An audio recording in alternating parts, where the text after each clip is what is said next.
ಚಳ್ಳಕೆರೆ ಸುದ್ದಿ.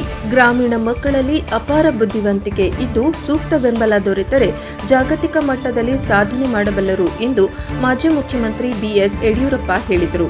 ಇವರು ತಾಲೂಕಿನ ಸಾಣೆಕೆರೆ ಸಮೀಪದ ವೇದ ಸಮೂಹ ಶಿಕ್ಷಣ ಸಂಸ್ಥೆಗಳ ದಶಮಾನೋತ್ಸವ ಕಾರ್ಯಕ್ರಮ ಉದ್ಘಾಟಿಸಿ ಮಾತನಾಡಿದರು. ರಾಷ್ಟ್ರೀಯ ಶಿಕ್ಷಣ ನೀತಿ ಅಂಕ ಪರೀಕ್ಷೆಗಳಿಗೆ ಸೀಮಿತವಲ್ಲದೆ ಜಾಗತಿಕ ಅವಕಾಶಗಳನ್ನು ಕಲ್ಪಿಸುವಂತಿದೆ. ಅಂಕಗಳಿಗಿಂತ ಸಂಸ್ಕಾರ ಮತ್ತು ಮಾನವೀಯತೆ ಮುಖ್ಯ. ಭಾಗ್ಯಲಕ್ಷ್ಮಿ ಯೋಜನೆಯಿಂದ ಲಕ್ಷಾಂತರ ಹೆಣ್ಣು ಮಕ್ಕಳ ಬದುಕು ಹಸನಾಗಿದೆ ಎಂದು ಹೇಳಿದರು.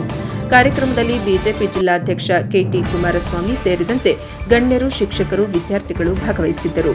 ವರದಿ ಮೌನೇಶ್ ಆಚಾರ್, ಚಳ್ಳಕೆರೆ, ಎನ್ಕೆಎಸ್ ಟಿವಿ 4.